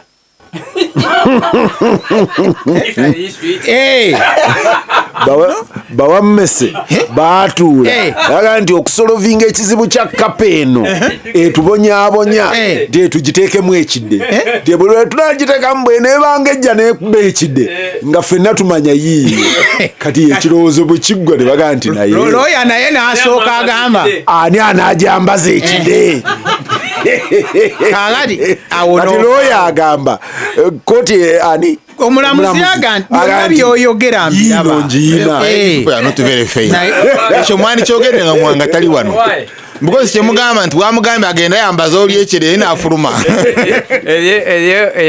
omulamuzi eyitaba looya naga nti omusango gwammwe nguwulidde nti naye okubabuulira ekituufu saagala kwantagonizinga musajja oli ew'entebe kakati njakula ruling nsakiwe nga ye mugyeemu kati anti olaba ebintu engeri gye bijja bikola ki n'ovaayo n'otuuka ku poliisi mubadde mugyogerako wano nti n'abalimu abandyagadde okuwa justice n'asooka n'akubuuza nti owaayi oli afande oyogedde naye nti ate yaluwa nti atuulaawo ku katebe awo bamuleese atunuulire ono engeri gy'akolamu emirimu gye. Kati oyo naye ne weesanga ng'eyo mekanizimu naye ekoze eki efudde. Abalala ne baga oba bifudde nze ng'owakakande leeta 7 5 n'ebiri tukukolereko. Bw'oba toziyina naawe kola ki? Kati nga tuzanya emirundi ebiri waliwo abaagala okukola naye sisitimu eganye. Omulala n'agamba era ffe batukubiranye essimu honorable omusango gwaffe guli ku kooti ne tetwagala obiyingiremu twogerako n'omulamu n'ebyekooti bitulekere twogerako n'abali tubiyingiramu ffe tufunireyo ekyabiri ffe tuweeyo ekyabiri ate oyogera nnyo tubyogera wakiraba eriyo gwe baakwata ne bateeka ku poliisi wano mu regioni eno bwe bamuteekayo oli nankubira ne ngamba nti kaŋŋende ne njogera ne OCCID nagenda okulaba nga tamuvinga oli eyavaako owa CID akulo nenkwata essimu nenkubira akulo kakale ate bannannyini musibe bwe bajja ne bagamba gwofuuse ekizibu kati wayogedde ne gundi bino biveemu gweweeyo akasente ova nagamba n'ebibyo biveemu tewafuna ebintu byo kati nga bo kye baagala gwe tuwe oli tumuwe tubiveemu ebyomusango muwanga ekyo kye yakoonyeeko nti eventually naawe kikulya ng'olowooza nti kikola ki kyakusaaga naye nga system zifa. Kati ne tujja kakanda ono yaliwo ng'alipootinga bulungi nnyo ne bakuliyetinga kye bayita Uganda Human Rights Commission nti erondoole ebintu bino byonna muwanga byakola ki byayogerako ng'abaga on its own volition nga tebannaba nakugiragira nakugisaba yo yeeyaga nti oyi Kibalama gwe boogerako yaliwa ensonga eno omusajja gwe baganidde ku kiki neetandika yokka bugenza okkeera ku makya nga munnaffe agikulira akuleetera ekiwandiiko naawe n'okitunulamu n'oga nti ya rabbi ensi eragawa. Eyo nayo mekanizimu nekola ki netuula wansi bwe tutyo nzikiriziganya ne muwanga nti buli omu akole kyakola ki kyasobola. Bwe tutuuse mu parliament batusomesanga nti rolo yaabwe enkulu is to check on what? Check government executive nti omunene be basobola omugambako ne budget ne bagitunuulira abo obooganye ne bino tebi nti njagala bweziti nkuuma abalambuzi ne bagandi zonna tuzikuwadde bakuume noono gundi nende naye bigenza okukya ku macanga byonna bikoze eki biganye. Kati ate tetukoma ku ekyo ne tutuuka mu kiseera ng'ayimiriddewo okulaba nti accountability mechanism zikola ate bano be basooka omukola ki kubambiraba ne ku social media lwakuba muwanga tabera ku bwaleeta ensonga nga zino ogena mwatutama namwe munoonya ssente gwe wafuna nankani oli bulungi kati debate ng'eva wali tayeewa we yabadde ayagala ogizza ng'efuuka yaki ya mbeera ya muzannyo ng'awo mutambula ng'ogwo omwaka guyitako nga n'omulala gugenda bwe mutangambye nafubutuse nagenze ekyanfubutudde nga speaker agakuteekawo debate abantu ba debating minister jenga ebyabulijjo winding up nadda twali ku bano biri mu pya batudde wano bwe tusabye report betusabye bawano ku bench era nene waffe ne tubagamba tobaako kyoyogera betusabye babano era sewungu yabaddeyo nga ayagala byoge ne mujjayo ku frame gamba ono gwe kanko information si gwogenda okudda mu bino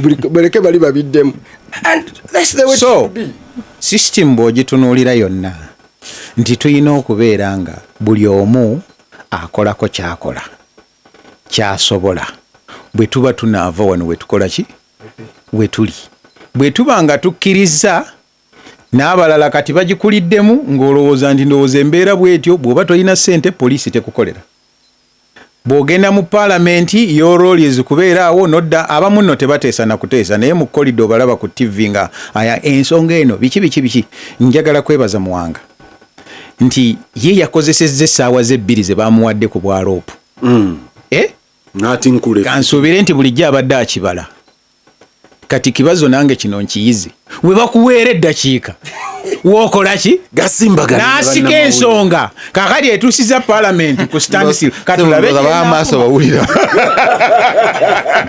ab'amaaso nozo bawulira bwaba nannyini ntebe ng'akyagala naye ayinza okuba nga nannyini ntebe aga nti omusajja ono alina obuzibu kavuyo obuzibu bwokka bw'alina bw'agenda okufuna ye ttiimu ye yennyini okugikuumira awamu nga kati bweri n'amala bbanga ki mukulu kyabazo nakula mpulira nti mukyalo omanyi 1 second nabadde njogera ku Geno Muhoozi naye nti he has veins of ice mu coolness ye ne dimina bw'ayimirira wali tomulanga omusajja naye emyaka nga Nobo Mayombo tannafa because bino tubyogera olwaleero omuntu ayinza oga nti baakutte bano abaana baatandise nga Muwanga bwagambye bize biri consistent bwe batta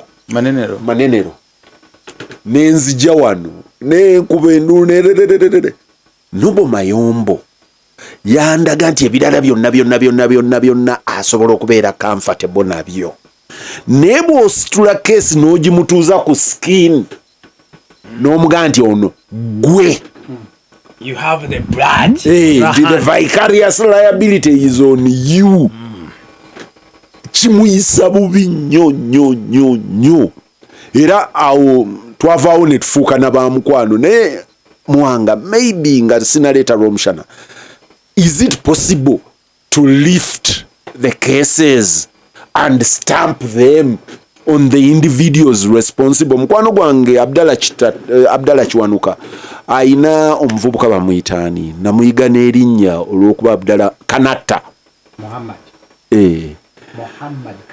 buli lwabanja Kanatta ateekako erinnya naga kibuule gwe watwala Kanatta obutuufu bwabyo sibumanyi naye simuwuliranga nga amuchallenginga.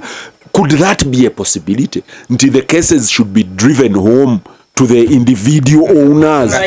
Nga yamutwala wa simanyi era ani yamureceiving era ani yamuyambako kubanga ebyo byonna njagala ogende ng'obigoberera sebo eyatwala gutuwekako pressure Peter ekirala nga bwe nabagambye just 1 minute ngende wa roll yes just nga bwe nabagambye nti buli omu akole gwateekeddwa okukola kati yes awo twagala okugenda naye awo nyinza okuba sina resources zituukawo nga wetaga skills za lw'omushana mu deep state tuyinayo abo abali willing okugaa nti naffe kino kikome.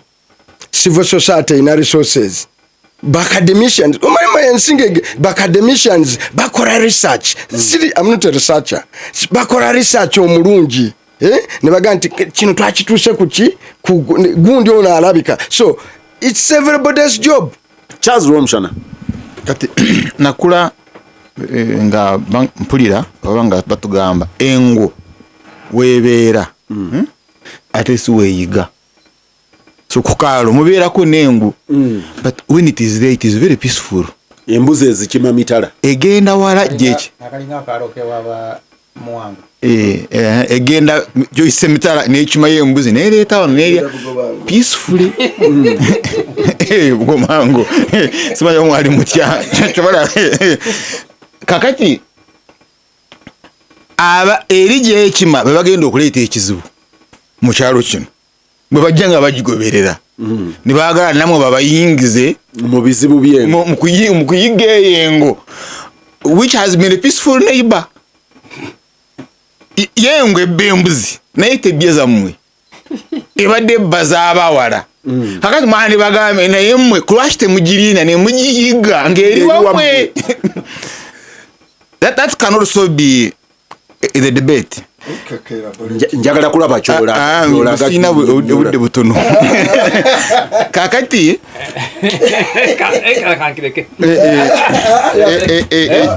ekyokubiri mayambujja ojja kuntemako kakati ekyokubiri mukulu Muwanga Kivumbi waliga byakozesa aye nawe onobyongeramu popular resistance ate bw'oyongerako against life presidency. Chiwazo is almost giving him a title now. Bwali okulira popular resistance against life presidency. Kachoino katigendo obuzoli gwe mwango muyita ki? Gwe wano bobo muyita. Obole musanyufu nnyo popular resistance and you are a contributor. Kakati we mampandika report. Chibazo na bino yabirimu. But the other side Mwanga the other side Mwanga is a terrorist. So bani abamuyamba chibazo ETC. Now then now let's now handle the terrorist or the popular resistance. But you know nebigambe birara people power to do what? People power our power our power to do what? Your power to do what? Kakati rukwawo nachimarayo kujawo government to remove the NRA regime system. So ga uriaba itachi, you are a threat to the constitutional order. You get? Because you see boboli mukino tewetunulira weka wetunulire oli yakuloza ki yourself vis-a-vis the other one, your strengths vis-a-vis the strengths of the other one. Kaka then we look at the character. Chibazo wabera wano the Minister of State for Internal Affairs has the calmness over the I said it's moving, is it? You can't repeat them if you're a scientist. Ugamante misuwa joli jirimu barafu. In other words, the guy is so calm. So what you ngeri yengwe eri mutiguli one neighbor. What is the other side? Noise. But na avamu CDF, Chief of Defense Forces, okugenda ku rising akutuukaawo tomanye kyalese mabega kuwacho wamugamba you are very good and eventually katugenda onyonyole byetukola muki. Now when Mwanga Kivumbi has become a threat, I'm using you figuratively, has become a threat to the constitutional order, katinobera on the program endala side which is suppression and containment. You see, there are two. Suppress and contain. It's not elimination. But then please some of the generals ngabagana bonaja wa Hamas ani anafuga Gaza. Are you the one who is going to lead? So we are gambakale Hamas katujireko, but we suppress it and we contain it. That was the decision on Syria. No, General Norman Schwarzkopf. Schwarzkopf. Yali 1990 Desert Storm. Bia majaga fulumiza Kuwait aga Saddam byatuka ku border Iraq. Ayingidde Bush namugamba komao togeza no lumba tojako government ya Saddam. Yagenda yesoza. Kakati therefore engo which is in suppression bamukiriza kutuka tikrit engo which is in suppression and containment campaign ebe tunulira abazokujiga walo abazokujiga with noise bakube ebidebe wo na ate walo abayina amafumu kati erumbani. So ye ina choice okulumba ine fumu okulumba akube engoma Romshana's mother na yenga tasobola kwata fumu naye mwaba abakube engoma. There is a youth walimu muvubuka ayina capacity ondo bwagwa okumujja kwe fumu najikola ki najifumita kati ina choice mukulumba mwaba babiri. And now that is where you are. Mukulu Museveni has threats barabagaba mujjewo. Emu is armed and another one is civil. Na yezo nazirimu uprising. Civil uprising and armed uprising. Sibu chiri? Yes, anti Mwanga Kiwaga njagala kubeera mu uprising. Nyole ebibyo. Fetuwuliriza. The civil is legal and constitutional. It's about removing the constitution. No. The chazo manyo obwedda nkuwuliriza. Obwedda nkuwuliriza. Opportunity buyinza. That's the word. No opportunity nayo bakola ki. Nga saagala ku interfering na your trend. You see what I'm saying? But if the trend of thought of the state is reflected, bwe bibanga ebirowoozo bya state byempulira mu lw'omushana nga bo bwe balaba opposition eri legal eri registered bagiraba against constitutional order bagiraba nga an enemy force. I said you see then Armageddon. Then I say you see they can I said omanyi Charles nze njagala kumuwagira mu ddiini yaffe tugamba nti okutegeera omuntu okkiriza n'asitula olulimi lwe kati onababuulidde mu maaso ga Museveni mu maaso ga Museveni buli lwogera nti tujjeko gavumenti gwe you are threatening not a constitutional order policy order obanga enemy wa state yoli kipinga balina kukubasasi ku kifuba. Yes, and is right. Suppression, containment. So you see bwogamba nti tukore uprising within article number 3 because choita legal choita constitutional kiri mu article number 3 nsingene constitution wabeera wajijawo then we use this. In other words, okukwate mundu noja wajjewo constitution eno is constitutional. Ono kyagamba nti nkozesa eno nzijewo oli. In other words, omaze okusalawo nti oli yajjawo constitution. Omaze okusalawo nti Museveni yajjawo constitution. You've made that finding. Kakati Museveni bw'oba omubuulira ekyo nti ogamba oyagala kunkuba ng'okozesa number 3. Now this is how I will deal with you. So now that is the suppression and containment campaign. Now kati waliwo abantu babiri. Actually there are 3. One is Mwanga Kivumbi, the political leader. That you don't eliminate. 2, ne wabeerawo the active guerrilla. Aine mundu already. Bowulira awo bayogerako mukubisa nnyonyi. 3? Then 3. 3. Ne wabeerawo the one who is potential. Kakato oyo tamanyiddwa. So tamanyiddwa oyina okumuyiga. Every time wabeerawo walk to work. Besigye gye yali akola obeera ne camera for evidence gathering. Twaziraba. Now that is not for trial in court. Wali ozirabyeko nga zijja mu court kuwoza. Bwe mukola crowds ezibadde zitambula mbaale oba olina okuteekawo camera olabe mobilizer yani. Oyo mutuufu nti kyayogerwa nti abantu bonna ekasangati abagendanga mu bintu bya Besigye mu gwa Kayihura bali recorded ku video za police and eventually bali captured. Probably they bali eliminated. You see, so in the suppression and containment campaign, area uprising eremu kubaawo, which is a threat to the constitutional order. Bogama nti ntwala abantu mbale ngoyina that crowd eyigengweyo mulimo gwa yes or you know okutunulira ani who is the organizer, the brain behind, mobilizer, then nabanu abaringidemu, and that is the lead and the leaders. So kwekero omushana oyigango eridde embuziyo oba olwanira mbuziyo kugisiga. It is a choice. Nkugambye ngo ebeere eno naye yasalawo deliberately. It is very peaceful ku neighbor. Kakati gwe you decide.